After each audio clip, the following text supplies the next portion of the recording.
इसके बाद चल किसी भी मोबाइल पे ले, ये मोबाइल मैंने ये पकड़े ना, मैंने मोबाइल इसको कर दिया वापस। अब मोबाइल किया है मैंने इसको वापस, और अज्यूम अभी भी कर रहा हूं कि क्या है, नॉन करंट एसिड है। अब जब मोबाइल मैंने कर दिया है वापस, तो नॉन करंट एसिड डाउन हुआ या अप? डाउन। तो ये क्रेडिट होगा या डेबिट? क्रेडिट। और बदले में मैंने इसे कोई पैसे नहीं दिए। अब मैं इसे क्या कहूंगा कि पैसे दें? नहीं। लेकिन मैं ये कहूंगा कि भाई अपनी बुक से ये अकाउंट मेरे नेम का क्या कर दें, कट कर दें या सेटल कर दें कि पहले एक अकाउंट पेएबल था, मेरे ऊपर एक जिम्मेदारी थी, लायबिलिटी थी, वो बड़ी थी तो क्रेडिट हुआ था, उस जिम्मेदारी को क्या कर दें, कम। ये इनके असिस्टेंट थे, इन्होंने बैतुल्लाह को कहा बैतुल्लाह सर का अकाउंट क्या कर दें, खत्म कर दें। और मैंने भी आगे अपने असिस्टेंट को कहा कि जो मेरे ऊपर एक जिम्मेदारी थी वो अकाउंट भी क्या कर दें, खत्म कर दें, क्योंकि जिस चीज की जिम्मेदारी थी वो प्रोडक्ट में क्या कराया हूं वापस, नॉन करंट एसिड में क्या कराया हूं वापस। तो नॉन करंट एसिड क्या हो गया, डाउन, तो वो क्या होगा, क्रेडिट। ऐसे और बदले में मेरे ऊपर एक जिम्मेदारी थी, पहले वो ज्यादा थी, अब क्या हो गई, कम। तो जिम्मेदारी एक लायबिलिटी है, लायबिलिटी कम तो क्लियर है। अब आप ही दे दो मोबाइल।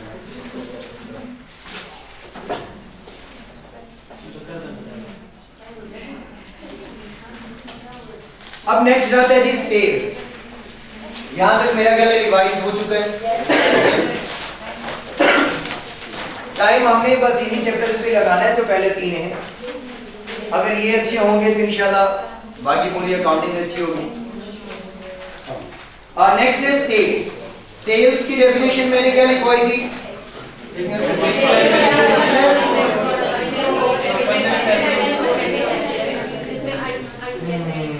समझ आ गई, इज नोन एज। जब बिजनेस कोई चीज किसी के हैंड ओवर कर देता है और बदले में उससे पैसे ले लेता है, अगर पैसे नहीं लेगा तो सेल्स तो हो जाएंगी, क्रेडिट हो जाएगी। अगर क्रेडिट में भी नहीं है, वैसे ही किसी को कहा जाओ यार दे दी तो सदका कर दिया, तो फिर उसकी कोई बिजनेस ट्रांजैक्शन होगी नहीं। बिजनेस ट्रांजैक्शन नहीं होगी तो हमने कोई ट्रांजैक्शन जब पास ही नहीं करनी तो वो हमारे सिलेबस का पार्ट भी नहीं है, क्योंकि मॉनेटरी वैल्यूज को हमने देखना है। अगर बिजनेस किसी को कोई चीज, अब ये वर्ड किसी है इसे एक्सप्लेन करूंगा, अगर बिजनेस किसी को कोई चीज हैंड ओवर कर देता है और बदले में उसे पैसे लेता है तो वो क्या कहलाएगी, सेल्स। और वो जिसको हैंड ओवर करेगा वो किसी होगा, और किसी यहाँ पर क्या है, कस्टमर। किसी यहाँ पर क्या है, कस्टमर। अगर वो किसी को हैंड ओवर करेगा तो मीन्स कि वो कस्टमर को अगर कोई चीज हैंड ओवर करता है तो उसके बदले में उससे पैसे लेगा तो वो उसकी क्या कहलाएगी, सेल कहलाएगी। तो कस्टमर लिख लें कि जिसको चीज बेची जाती है उसे कस्टमर कहते हैं, जिससे चीज खरीदी जाती है उसे सेलर के सप्लायर कहते हैं, और जिसको चीज बेची जाती है उसे क्या कहते हैं, कस्टमर। सप्लायर को उधार, सप्लायर से उधार पे चीज लें तो उसे क्रेडिटर कहते हैं, और अगर हम कस्टमर को उधार पे चीज बेचें तो उसे डेटर कहते हैं। ये भी चीज इसी के अंदर है। पहले तो एक दफा कस्टमर का लिख लेना, जिस पार्टी को चीज बेची जाएगी उसे कस्टमर कहेंगे।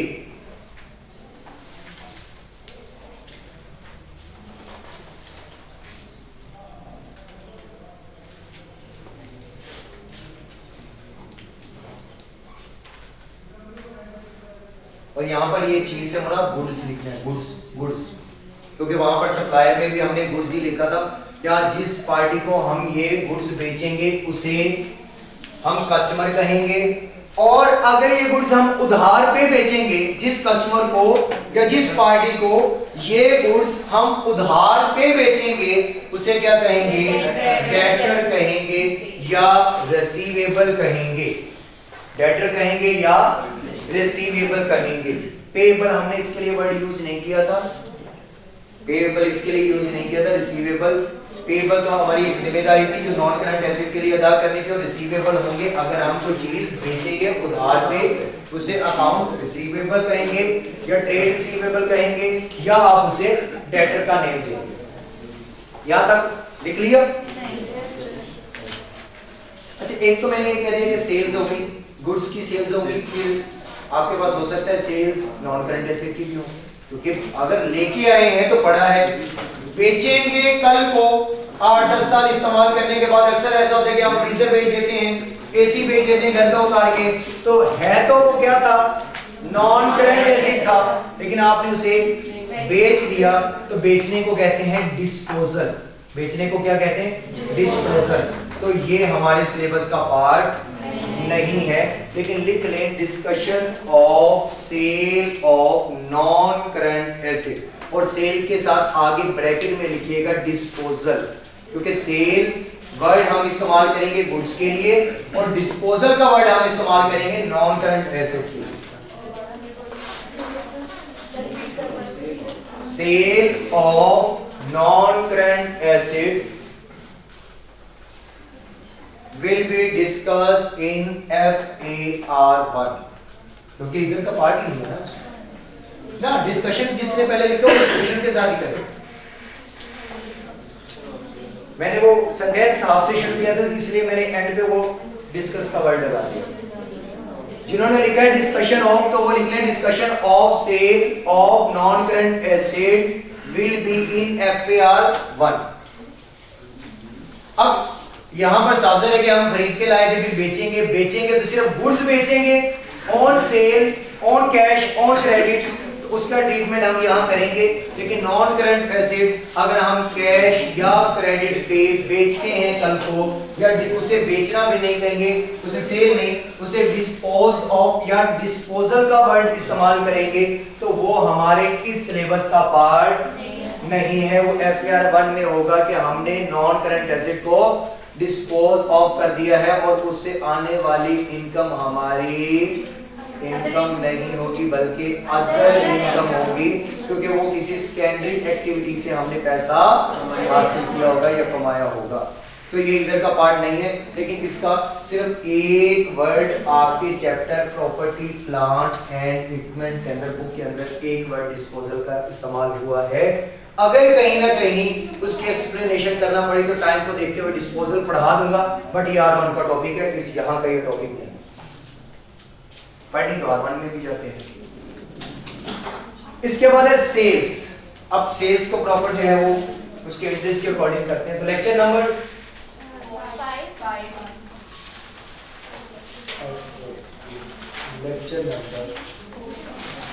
4 या 5? 5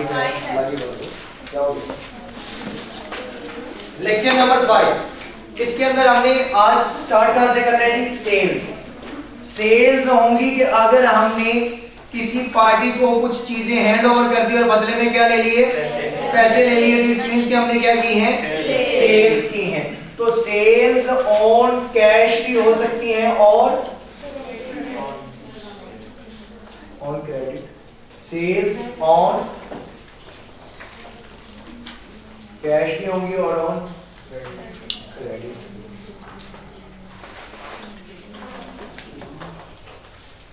ऑन कैश मींस नकद और क्रेडिट मींस उधार। अगर हमने कोई सेल्स की है कैश पे, तो मींस के कोई हमारे पास कस्टमर आया होगा, बिजनेस ने चीजें जो बेची होंगी, मींस के गुड्स जो सोल्ड की होंगी कस्टमर को, उससे रिसीव की होगी कैश इमीडिएटली।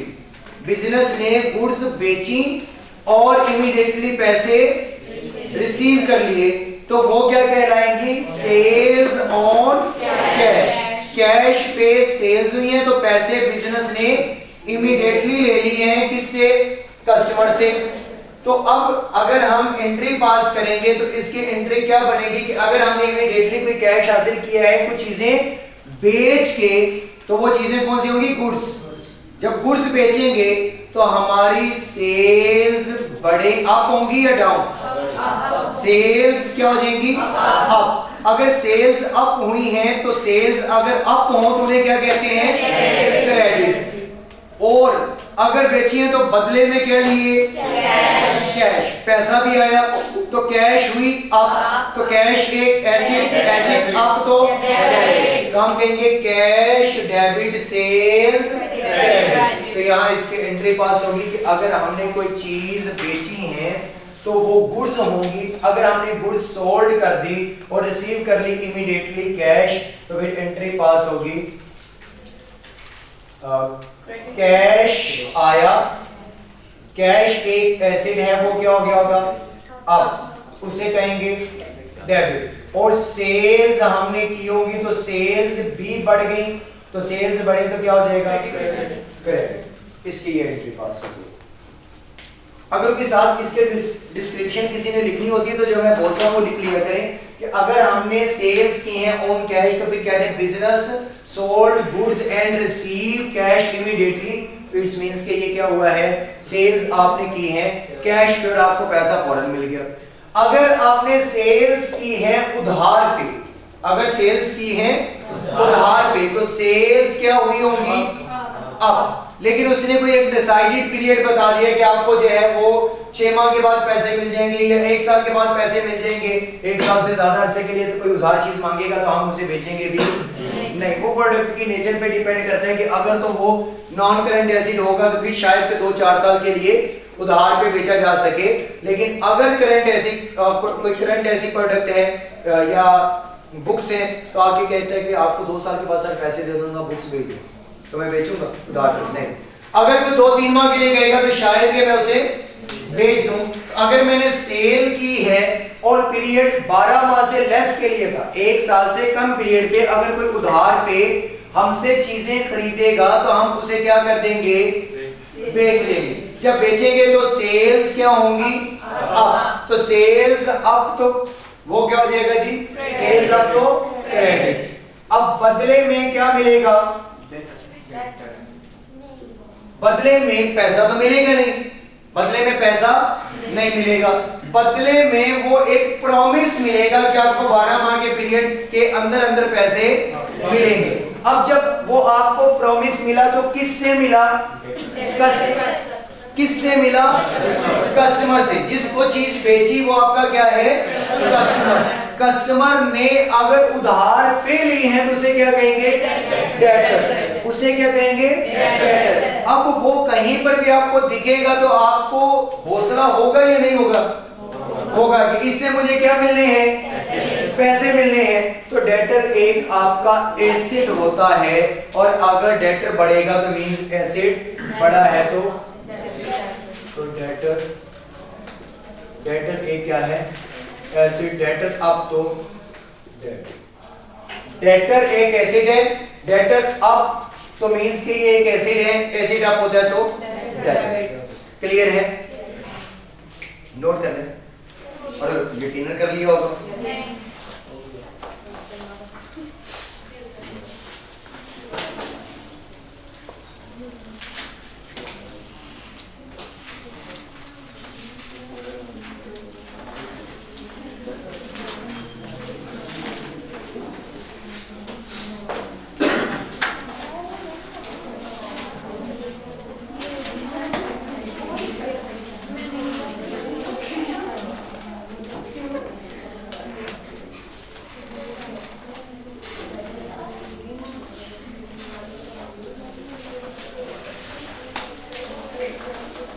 अब सेल्स रिटर्न है, सेल्स रिटर्न है। अब अगर बिजनेस एक्सेप्ट कर लेता है जो चीजें रिटर्न में आई होंगी और बदले में इमीडिएटली कैश पे कर दे। सेल्स रिटर्न का मतलब क्या है कि अगर कस्टमर की तरफ से बिजनेस को चीजें वापस आ जाएं तो वो क्या कहलाएंगी? Sales return. अगर हमने वो चीजें पैसों पे बेची होंगी या कस्टमर को दी होंगी तो जब वापस आएंगी और हम एक्सेप्ट कर लेते हैं उन्हें तो फिर हम बदले में क्या पे कर देंगे? चीजें रख लेंगे और कैश पे कर देंगे।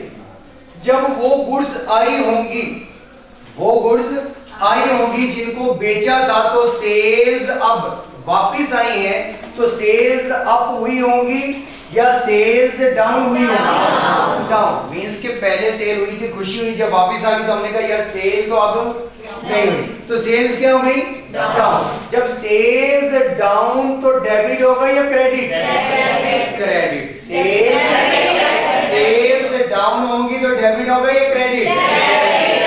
और बदले में पैसे चले गए, हमसे पैसे चले गए। हम अपने पॉइंट ऑफ व्यू से देखेंगे कि सेल, आप देख रहे हैं वो जिसको वो वापस करके आए, या हम अगर यहां देखें, हम खरीद के लाए थे, अगर आप या हमने बेचा था, वापस हमारे पास बुक्स आई, हमने बुक्स बेची, क्योंकि सेल्स तो हमने करनी है ना, गुड्स की सेल्स हमारे एंड से होगी। हमने जब वो गुड्स बेची थी तो हमने कहा था सेल्स बढ़ गई, सेल्स बढ़ गई। अब अगर वो चीजें वापस आएंगी तो सेल्स क्या हो जाएंगी? कम। तो सेल्स कम, तो सेल्स कम, सेल्स किस अकाउंटिंग एंड में आता है कि अगर वो बढ़ेंगे तो क्रेडिट, कम होंगे तो डेबिट, कम होंगे तो डेबिट। 5 नेम अगर आपने याद किए हैं जिनमें एसेट, एक्सपेंस, सेल्स रिटर्न। अब सेल्स रिटर्न अगर अप होंगी तो किस फैमिली से? डेबिट से। सेल्स रिटर्न अगर अप होंगी तो किस फैमिली से? डेबिट से। याद करें कि सेल्स रिटर्न जिन्होंने दूसरे वे से सोचा था उन्होंने